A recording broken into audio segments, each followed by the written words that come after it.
வணக்கம் நண்பர்களே. இன்று நாம் மனதின் ஆழமான உணர்வுகளை பற்றி காண்போமா? ஒரு சின்ன கேள்வி கேட்கிறேன். யாராவது உங்களிடம் உதவி கேட்டால் உங்களுக்கு நேரம் இல்லாத போதும் நீங்கள் சரி பார்க்கலாம் என்று சொல்லியிருக்கிறீர்களா? உங்களுக்கு பிடிக்காத விஷயத்திற்கு பரவாயில்லை என்று சம்மதித்திருக்கிறீர்களா? ஒரு ஃபங்க்ஷனுக்கு போக மனசே இல்லாத போதும் வர வேண்டும் போல என்று போயிருக்கிறீர்களா? யாராவது உங்களை காயப்படுத்தினாலும் அவர்களிடம் சண்டை போடாமல் பரவாயில்லை என்று அமைதியாக இருந்திருக்கிறீர்களா? யோசித்து பாருங்கள் நண்பர்களே. பல நேரங்களில் உங்கள் மனசு ஒரு விஷயம் சொல்வது, எனக்கு இது பிடிக்கவில்லை, எனக்கு இது செய்ய முடியாது, எனக்கு கொஞ்சம் ரெஸ்ட் வேண்டும். ஆனால் சரி பரவாயில்லை, நான் பார்த்துக்கொள்கிறேன். அந்த நேரத்தில் நீங்கள் ஒரு விஷயம் கூட கவனிக்காமல் இருக்கலாம். நீங்கள் மற்றவர்களுக்கு எஸ் சொல்வதற்காக மெதுவாக உங்களுக்கே நோ சொல்லிக் கொண்டிருக்கிறீர்கள். சில மனிதர்கள் இதை நல்ல விஷயம் என்று நினைப்பார்கள். நான் நல்லவன், நான் எல்லோருக்கும் உதவுகிறேன், நான் எல்லோருக்கும் உதவ வேண்டும். ஆனால் சில நேரங்களில் இந்த ஹேபிட் நம்முடைய சுய ஒழுக்கத்தை மெதுவாக கெடுக்க ஆரம்பிக்கும். நாம் எல்லோரையும் மகிழ்விக்க முயற்சிக்கும் போது ஒரு முக்கியமான மனிதரை மறந்து விடுகிறோம். அது நாம் தான். சைக்காலஜியில் இதை ஒரு பெயர் சொல்வார்கள், பீப்பிள் ப்ளீசிங். மற்றவர்கள் நம்மை விரும்ப வேண்டும் என்பதற்காக நம்முடைய தேவைகளை சாக்ரிஃபைஸ் செய்வது. ஆனால் ஒரு முக்கியமான கேள்வி இருக்கிறது, நாம் ஏன் இப்படி செய்கிறோம்? ஏன் சிலருக்கு நோ சொல்ல மிகவும் கடினமாக இருக்கிறது? ஏன் சிலர் எல்லோரையும் மகிழ்விக்க முயற்சிக்கிறார்கள், ஆனால் உங்களுக்குள் சோர்ந்து போயிருக்கிறீர்களா? இந்த காணொளியில் நாம் இதை பற்றி ஆழமாக பார்க்க போகிறோம். பீப்பிள் ப்ளீசிங் எப்படி உருவாகிறது? அது சைக்காலஜியில் என்ன காரணம்? அது வாழ்க்கையை எப்படி பாதிக்கிறது? அதிலிருந்து எப்படி வெளியே வரலாம்? இந்த காணொளி முடியும் போது நீங்கள் ஒரு முக்கியமான விஷயத்தை புரிந்து கொள்வீர்கள். நல்லவராக இருப்பது நல்லது, ஆனால் உங்களை இழந்து நல்லவர்களாக இருப்பது தேவையில்லை. அதனால் இன்றைய காணொளியை ஆரம்பிப்போம். ஏன் சிலருக்கு நோ சொல்ல முடியவில்லை? முதலில் ஒரு விஷயத்தை புரிந்து கொள்ள வேண்டும். பீப்பிள் ப்ளீசிங் என்பது எளிதில் நல்லவராக இருப்பது இல்லை. பலர் குழப்பமாகி விடுவார்கள். நான் மற்றவர்களுக்கு உதவுகிறேன், அதனால் நான் பீப்பிள் ப்ளீசரா? இல்லை, உதவுவது நல்ல விஷயம், ஆனால் பீப்பிள் ப்ளீசிங் என்பது வேறு. பீப்பிள் ப்ளீசிங் என்றால் மற்றவர்களை மகிழ்விப்பதற்காக நம்முடைய உண்மையான உணர்வுகளை மறைப்பது, நம்முடைய தேவைகளை பின்தள்ளுவது, கான்ஃப்ளிக்ட் வராதபடி எப்போதும் எஸ் சொல்வது. ஒரு சிறிய எடுத்துக்காட்டு பார்ப்போம். ஒரு நண்பர் உங்களிடம் சொல்கிறார், இந்த வார இறுதி எனக்கு வேலை மாற்றம் பண்ண முடியுமா? உங்களுக்கு இந்த வார இறுதி மிகவும் முக்கியம், நீங்கள் ஓய்வெடுக்க வேண்டும் என்று நினைத்திருக்கலாம், அல்லது உங்கள் குடும்பத்துடன் நேரம் செலவிட வேண்டும் என்று திட்டமிட்டிருக்கிறார். உங்கள் மனசு என்ன சொல்கிறது? எனக்கு முடியாது. ஆனால் உங்கள் வாயில் இருந்து வரும் பதில் என்ன? சரி, நான் பார்த்துக்கொள்கிறேன்.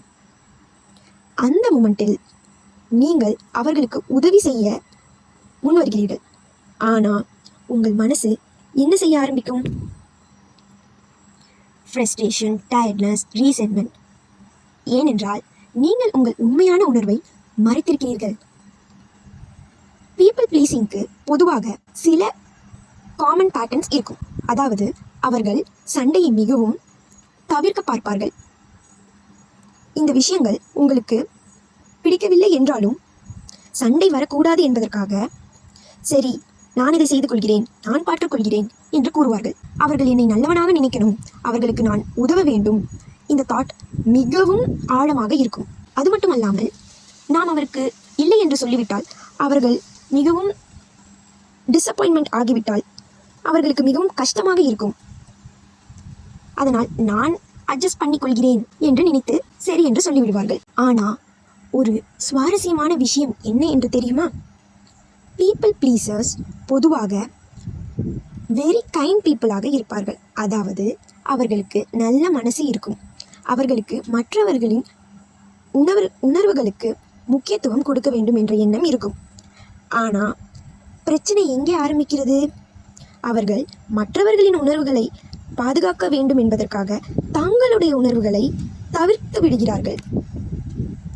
நீங்கள் எல்லோரையும் மகிழ்ச்சியாக்க முயற்சித்தால் ஒரு கட்டத்திற்கு பிறகு நீங்கள் சோர்ந்து போய்விடுவீர்கள்.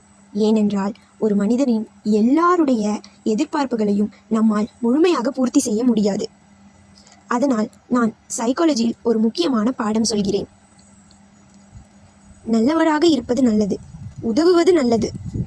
ஆனால் நம்முடைய சுய மதிப்பை தவிர்த்துவிட்டு நல்லவராக இருப்பதும், அதை கொஞ்சம் கொஞ்சமாக தியாகம் செய்துவிட்டு நல்லவராக இருப்பதும் நல்லதல்ல. அது நம் மனதை ஆழமாக காயப்படுத்தும். அதனால் இந்த காணொளியில் நாம் பீப்பிள் ப்ளீசரை எப்படி கண்டுபிடிப்பது மற்றும் அதிலிருந்து எப்படி ஹெல்த்தி பவுண்டரிஸ்க்கு உருவாக்குவது என்று பார்க்க போகிறோம்.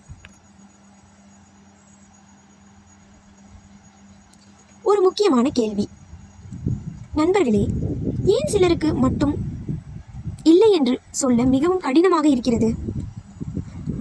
அது ஒரு பழக்கம் மாதிரி தோன்றலாம், ஆனால் உண்மையில் அது ஒரு டீப் சைக்காலஜிக்கல் பேட்டர்ன். அதற்கு பல காரணங்கள் இருக்கலாம். நம்முடைய குழந்தை காலத்தில் நம்முடைய உணர்வுகளை மிகவும் அது இன்ஃப்ளூயன்ஸ் பண்ணும். சில குழந்தைகள் வளரும்போது இப்படிப்பட்ட வார்த்தைகளை கேட்டிருக்கலாம். நல்ல பிள்ளையாக இரு, மற்றவர்களுக்கு மரியாதை கொடு, எதற்கும் எதிர்த்து பேசாதே. இந்த வார்த்தைகள் தவறு இல்லை. ஆனால் சில சமயம் குழந்தை ஒரு மெசேஜை உள்ளுக்குள்ளேயே பதித்துவிடும். நான் நல்லவனாக இருந்தால் மற்றவர்கள் என்னை அப்பொழுதுதான் ஏற்றுக்கொள்வார்கள். அதனால் அவர்கள் கொஞ்சம் கொஞ்சமாக அதையே கற்றுக்கொள்வார்கள். மற்றவர்களுக்கு உதவ வேண்டும், மற்றவர்களுக்காக தியாகம் செய்ய வேண்டும், மற்றவர்களுக்கு கொடுக்க வேண்டும் என்றெல்லாம். இந்த வாழ்க்கை முறை அப்படியே வளர வளர பின்தொடரும். மனிதர்களுக்கு ஒரு பேசிக் சைக்காலஜிக்கல் தேவை இருக்கிறது. அது என்னவென்றால் பிலாங்கிங். அதாவது நம்மை யாராவது ஏற்றுக்கொள்ள வேண்டும் என்பதற்காக, நம்மை எல்லோருக்கும் பிடிக்க வேண்டும் என்பதற்காக, நமக்கு அந்த இடத்தில் தேவை அதிகமாக இருக்கிறது என்பதற்காக சிலர் இப்படி சிந்திக்க ஆரம்பிப்பார்கள். நான் இல்லை என்று சொன்னால் அவர்களுக்கு என்னை பிடிக்காமல் போய்விடுமோ என்று கருதுவார்கள். நான் உதவவில்லை என்றால் அவர்கள் என்னை ஜட்ஜ் பண்ணி விடுவார்களோ? இந்த பயம் பீப்பிள் ப்ளீசரை ஸ்ட்ராங் ஆக்கிவிடும். அதாவது மற்றவர்களுக்கு நம்மை பிடிக்காமல் போய்விட்டால் என்ன செய்வது, மற்றவர்கள் நம்மை ஏற்றுக்கொள்ளாமல் போய்விட்டால் என்ன செய்வது என்பதற்காக நம்மை நாமே நம் உணர்வுகளை தியாகம் செய்து கொண்டிருக்கிறோம். சிலர் உள்ளுக்குள் இப்படி தோன்றுவார்கள், நான் ஸ்பெஷல் இல்லை, நான் வேல்யூபிளாக இருக்க வேண்டுமென்றால் மற்றவர்களுக்கு பயனுள்ளதாக இருக்க வேண்டும், அதனால் அவர்கள் என்னை வேல்யூபிளாக உதவுவதாக இருப்பதில் பார்க்க ஆரம்பிப்பார்கள். அவர்கள் நினைப்பார்கள், நான் எல்லோருக்கும் உதவினால்தான் அவர்கள் என்னை பாராட்டுவார்கள். ஆனால் அந்த பாராட்டு இல்லாத போது அவர்கள் வருந்துவார்கள். நண்பர்களே, நீங்கள் நினைத்து பாருங்கள், ஒரு பாராட்டுக்காக உங்கள் உள்ளுணர்வுகளை அடக்கி கொண்டு எவ்வளவு நாள் உங்களால் தியாகம் செய்ய முடியும்? எவ்வளவு நாள் உங்களுக்கு பிடிக்காத ஒரு விஷயத்திற்காக சரி சரி சரி என்று சொல்ல முடியும்? சிலருக்கு சண்டை அல்லது மனக்கசகசப்பு மிகவும் பிடிக்காது. அதனால் அவர்கள் நினைப்பார்கள், சண்டை வேண்டாம், அமைதியாக இருந்தால் போதும். அதனால் அவர்கள் சரி விடு என்று சொல்லிவிடுவார்கள். இந்த சரி விடு என்ற வார்த்தை அப்படியே ஒரு பழக்கமாக மாறிவிடும். சில வாழ்க்கையில் முன்னாடி வேண்டாம் அல்லது யாராவது என்ன நினைப்பார்கள், அதனால் அவர்கள் மனம் ஒரு ப்ரொடெக்ஷன் ஸ்ட்ராட்டஜியை உருவாக்கும். நான் எல்லோரையும் மகிழ்ச்சியாக்கினால் என்னை யாரும் உருவகப்படுத்தி பேச மாட்டார்கள். அது ஒரு எமோஷனல் சர்வைவல் ஸ்ட்ராட்டஜி. ஆனால் நாளடைவில் அது உங்களை எக்ஸாக்ஷனுக்கு வழிவகுக்கும். ஒரு முக்கியமான ரியலைசேஷன் என்ன தெரியுமா? பீப்பிள் ப்ளீசருக்கு மனம் வீக் கிடையாது, அவங்களும் ஸ்ட்ராங் தான். அவர்கள் பொதுவாக எம்பத்தட்டிக், கைண்ட், கேரிங். ஆனால் இந்த எம்பத்தி சில சமயங்களில் நம்மளையே செல்ஃப் நெக்லெக்ட் ஆக மாறிவிடும். அதனால்தான் சைக்காலஜி ஒரு சமமாக சொல்கிறது, எம்பத்தி இருக்க வேண்டும், கைண்ட்னஸ் இருக்க வேண்டும். ஆனால் அதோடு சேர்த்து ஹெல்த்தி பவுண்ட்ரிஸ் கூட இருக்க வேண்டும். அந்த பவுண்ட்ரிஸ் தான் நம்முடைய மென்டல் ஹெல்த்தை பாதுகாக்கும்.